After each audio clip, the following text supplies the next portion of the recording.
Senator Kennedy, face the nation.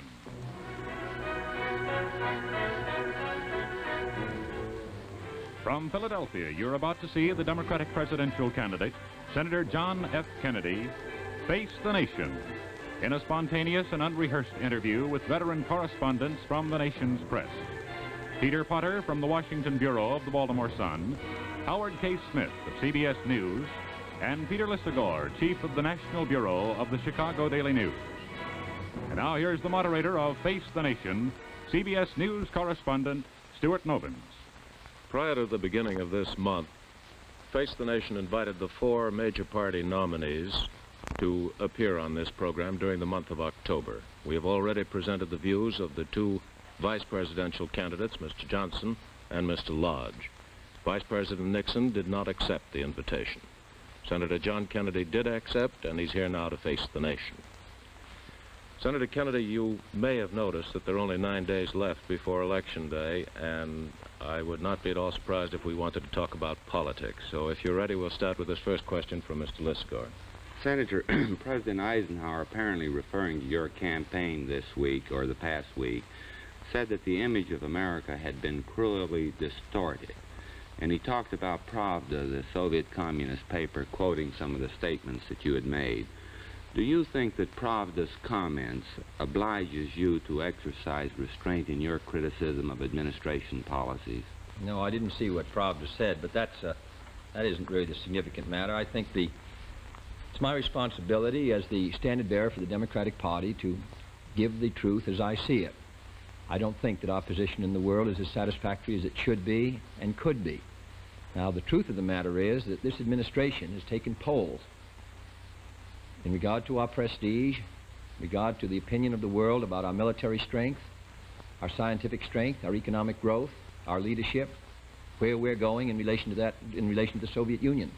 These polls, some of them were made public some months ago, but the ones that were taken this summer have never been released by the USIA, except the New York Times and some other papers carried two of them this week.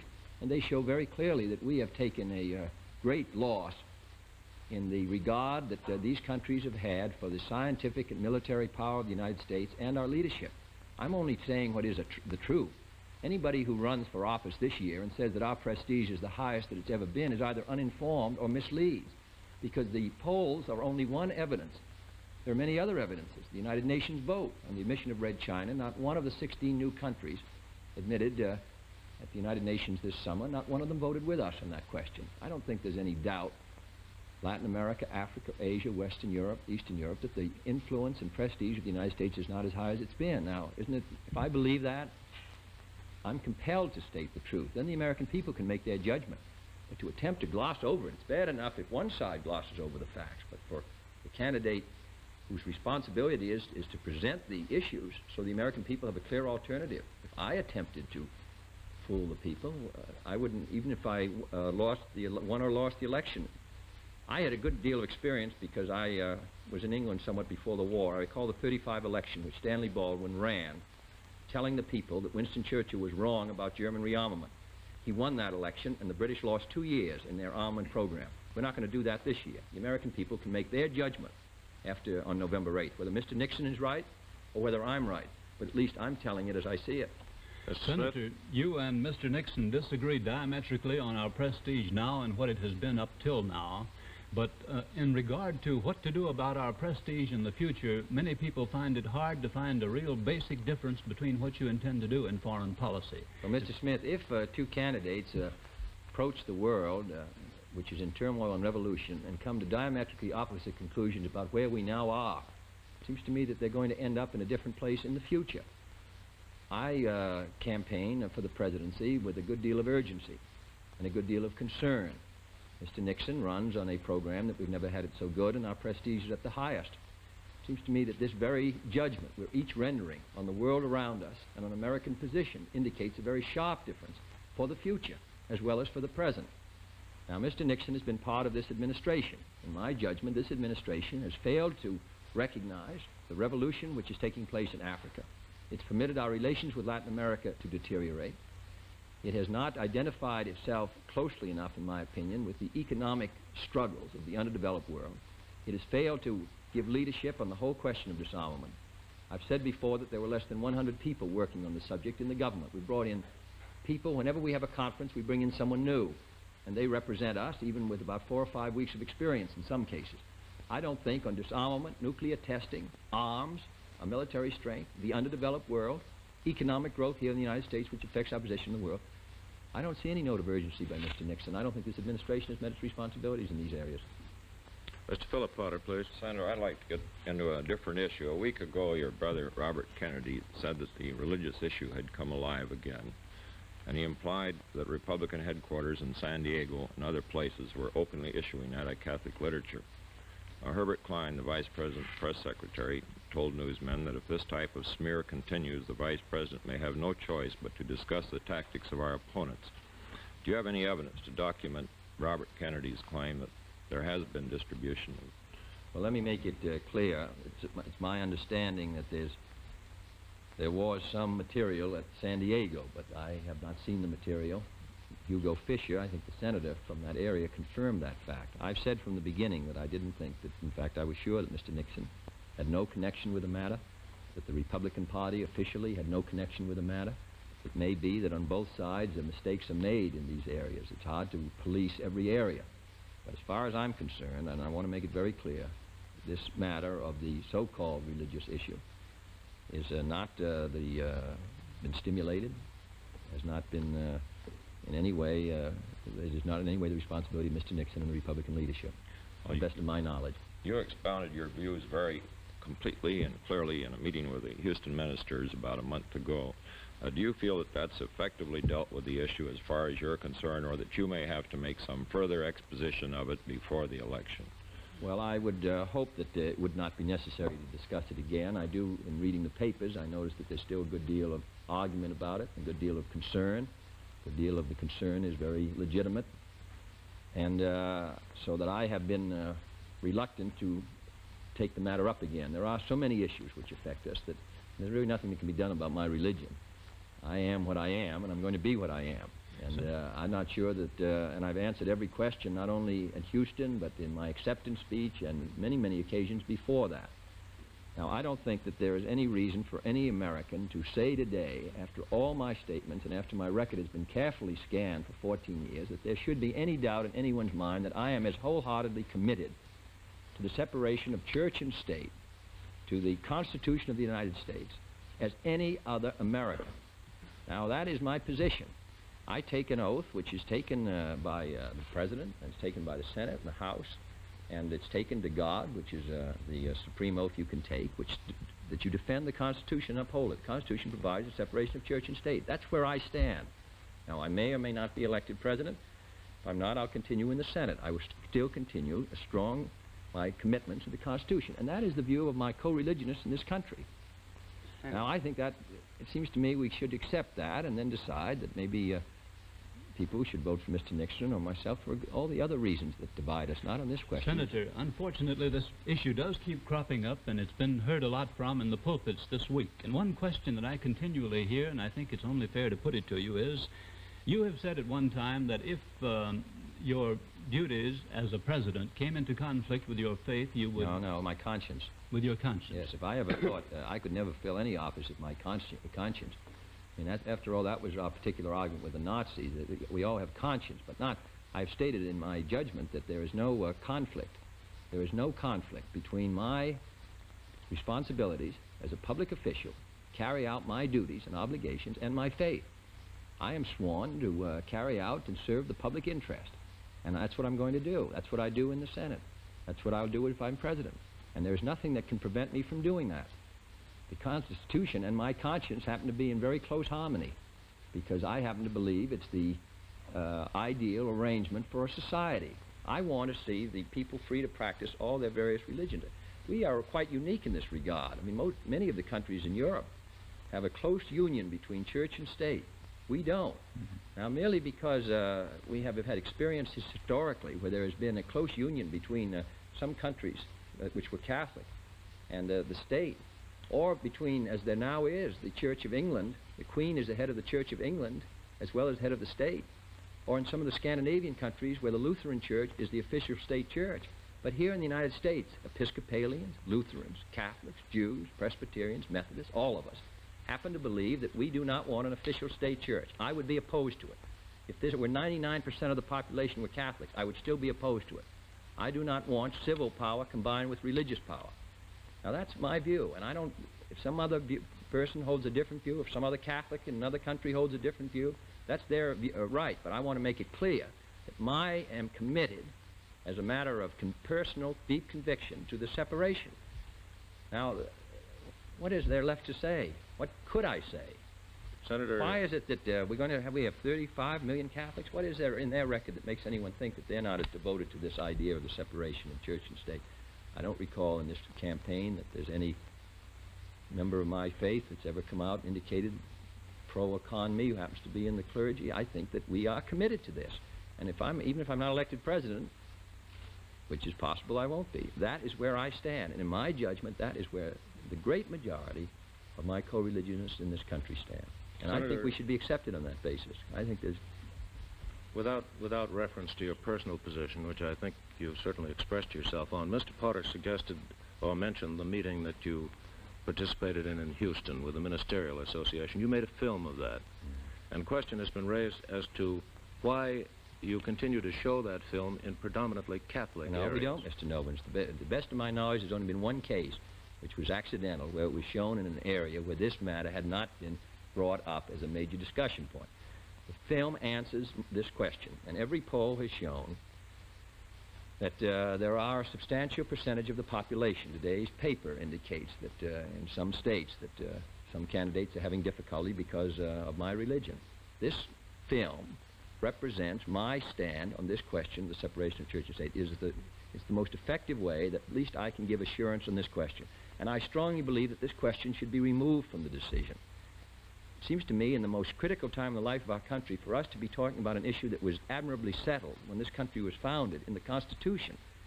Anything that I can do to contribute to removing that on either side as an issue and getting down to the issues which face our survival, I think is in the public interest.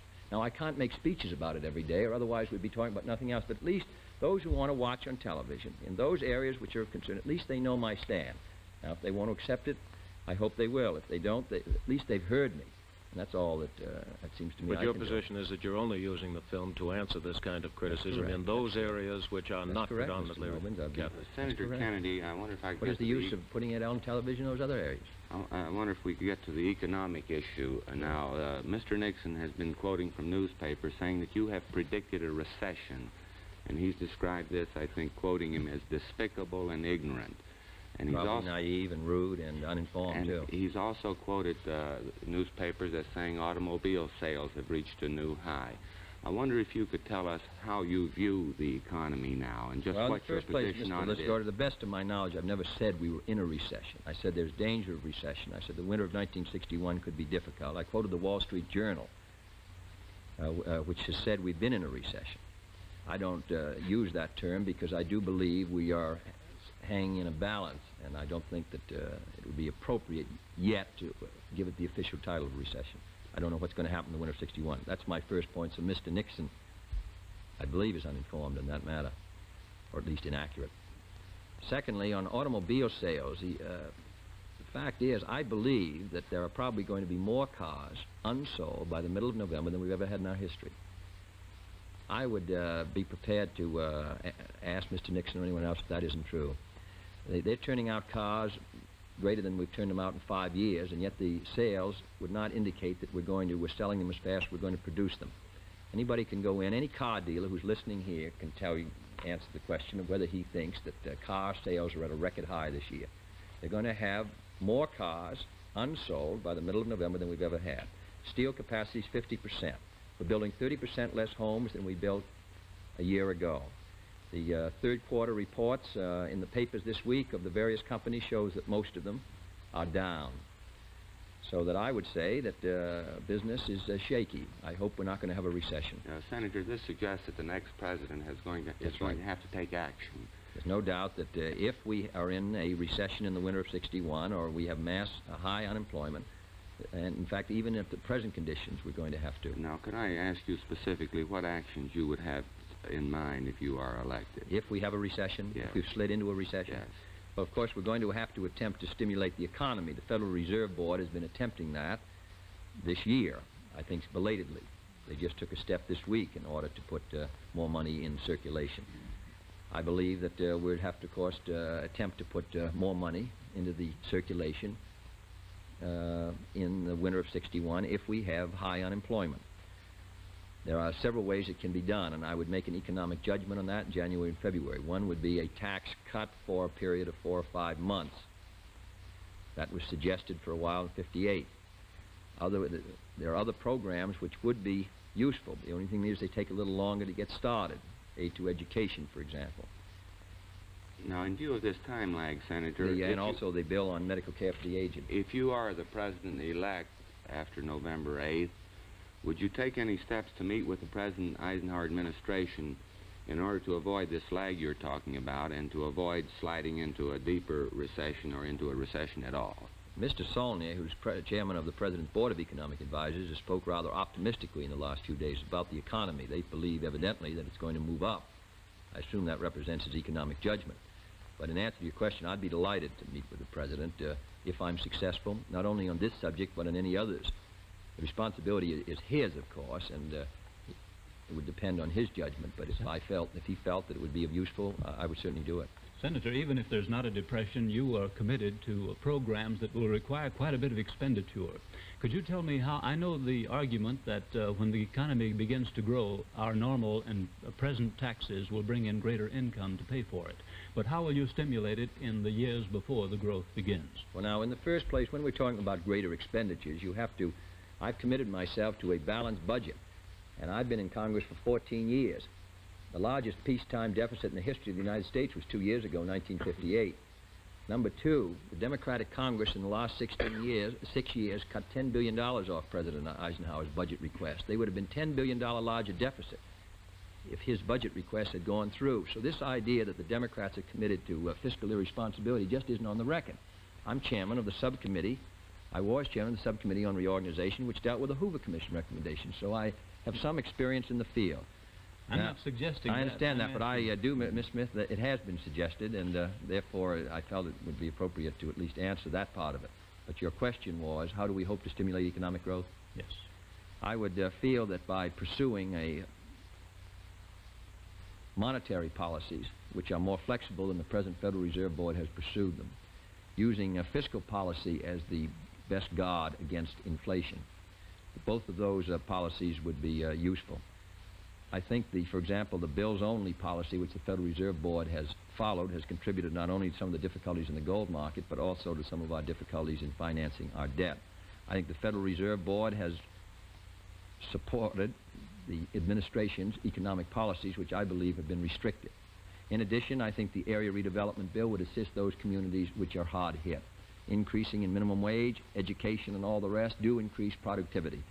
I do believe also that there's some change in our tax laws to stimulate economic growth. I've spoken earlier about a change in our depreciation laws, providing it doesn't become a loophole, would also be useful in providing for newer equipment to come into the market. The big need really is to stimulate the capital expansion and investment market if we're going to provide employment. And I would think that some change in our tax laws, including depreciation, would be useful. Senator, that brings us to a charge made this past week by both President Eisenhower and Mr. Nixon that the speculation in gold in the London market is due in part to your, what they call a cheap money policy in the Democratic platform adopted in Los Angeles. What is your comment to that? Well, in the first place, the gold speculation was on a very thin market, and it was due in part to difficulties in France, part to a new tax in Switzerland. It really has, in my opinion, to blame it on me when I haven't had any responsibility for the loss of gold which has taken place in the last 3 years. We had $25 billion worth of gold a decade ago. Now we've got down to 18, and we've lost several billions of dollars in the last 3 years. There's been a steady drain on our gold.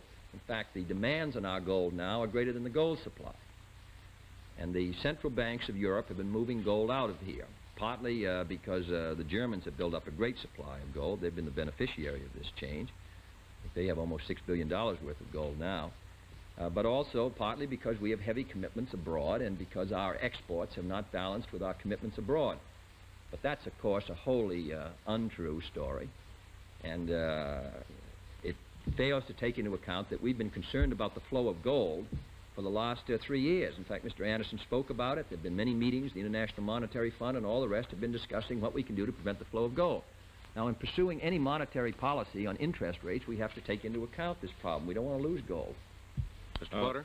Senator, you suggested in the statement on Cuba that we ought to give more support to the non-Batista, anti-Castro forces, both in exile and at home.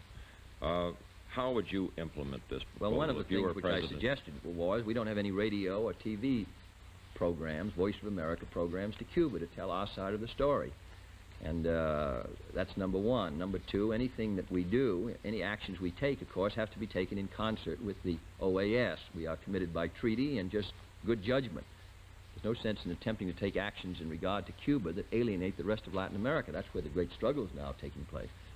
So I would say that one of the things we could do would be to broadcast steadily into Cuba, telling them our side, that we are committed to freedom, that we are committed to economic development in these countries. And I would also give encouragement to those who have fled Cuba. After all, we cannot permit Mr. Castro, who is carrying on a struggle against us, who is completely opposed to freedom, to sell the story to the Cuban people, the people of Latin America, that the United States is uninterested in the cause of democracy in Cuba or anyplace else. Well, then the plans that you have to give support, I gather, would not be done in violation of treaties That's we correct. have, which provide that we shall not interfere in their internal affairs. It's been charged, you know, that what you said would be a patent violation. What I said was what you quoted me accurately, that we should give encouragement, as I believe, or assistance to the democratic forces in and out of Cuba. I never suggested that we should do anything. In fact, I talked in Pennsylvania at the time and said afterwards that it should be done in accordance with our treaty. But why should Mr. Castro be regarded as the... why should we not identify ourselves, whether it's in Eastern Europe or in Cuba or wherever there's a dictatorship, whether there's a dictatorship of the right or the left in Latin America? One of our great criticisms that we've made against this administration is that it's failed to identify itself with the wave of freedom sweeping Latin America. Castro is against that wave. So are the dictators of the right. I think we should identify ourselves with the cause of freedom within all those countries, even though we have to meet our obligation to the Charter. Senator, would you be equally active on the same level with the Dominican Republic? I think we should commit ourselves to freedom in this hemisphere. That's the great wave, and I've been strongly believed Indochina, talked about in Algeria, and Latin America. The people desire freedom. They don't want dictators, right or left. In addition, they want economic, a better standard of living for the people. Those are the causes to which we should be associated. One of my criticisms of this administration is we're no longer associated with the cause of freedom, and that's the biggest asset we have in our struggle against the communists. Sir, The whole African experience shows that. Can we stay with Algeria just a moment? One of the cruel dilemmas any American government faces is this Algerian dilemma, where we either have to side with our great ally France or with these peoples, as you say, the new peoples. What kind of a decision would you make in that case? Well, Miss Smith, I said several years ago that time was running out in Algeria as it did in Indochina, and there's been a good deal of criticism, and even including recently. The problem now is that the Algerian rebels are turning to Moscow and to Peking for assistance against the French. How long would it be before the communists become to seize control of the nationalist movement in Algeria? That's why I've hoped that a solution would be worked out which would recognize the desire of these people for self-determination in association, I would hope, with France. Now, I think that I'm hopeful that General de Gaulle and the French people will work out a solution which will permit peace in Algeria, but it's going to be a very difficult Senator, problem. I suppose the question most people want to know now is who's going to win this election. And the Nixon headquarters have released polls showing that the vice president has an edge in such states as Pennsylvania, this we one now we're are. in, Ohio, Illinois, California, and Texas, which are key and crucial states. Do you agree with these estimates? No, I don't give him all those states, Mr. Lissago. How do you see it yourself now? I think it's very close, this election. In fact, it's going to go right down to the wire. And it will be close in every one of those states that you named, and they're key states. And I would say it's... Well, could I ask you just one? Do you think the election is still to be I don't think the vice president has won it yet, though. I was just going to ask whether you thought the election is still to be decided by the undecided voter. Well, I don't think probably the undecided voter, it's hard to believe there are many people who are undecided now. It's just like somebody saying at the 6th game of the Pirates and the Yankee game, I don't care who wins. I mean, pretty soon everybody decides these questions, and I would think most people have finally decided whether they're going to support the Republicans or the Democrats. But I don't know what they've decided, and we won't know till November 8th. And Mr. Nixon's polls, no my polls, no Dr. Gallup's polls, and my judgment can give us any assurances that either he or I are going to win. I would say it's close. I'm hopeful, but I suppose he is too. Mr. Potter. Senator, I've followed your convertible through a great part of America, and I've observed a great number of teenagers who come close up to your car, show a very high and often shrill enthusiasm for you. Is this translatable into votes in your judgment? Well, I guess it is in maybe in Kentucky and Georgia where you can vote at 18.